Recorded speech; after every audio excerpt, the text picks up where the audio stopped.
తిరు ఏం చేస్తున్నావు? ఏంటి కంకర ఏంటి, ఆ సిమెంట్ ఏంటి, ఆ ఇసుక ఏంటి? పని చేస్తున్నావా ఏంటి? గోడ కట్టిస్తున్నావా? ఆడు చూడు నవ్వుతున్నాడు. మీ మామ, మీ బావ. ఆహా, మీ బావ చాలా బాగా నవ్వుతున్నాడు.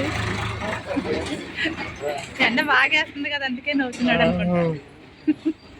ఏం చేస్తున్నావు ఎందుకు పని? ప్రారీ కూడా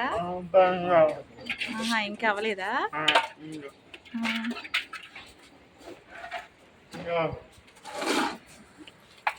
ఇతను ఎవరు? మీ మామయ్య ఎండలో కష్టపడుతున్నాడు. ఇంతవరకు ప్రారీ కూడా కట్టించుకోలేదా సిరు? ఏది ఒకసారి చూపించు ప్రారీ కూడా. అమ్మో, చాలా పెద్దగా ఉంది మీ స్థలం. మీ ప్రారీ గార్డ్ కూడా చాలా పొడవు ఉంది. చూద్దాం ఉండు.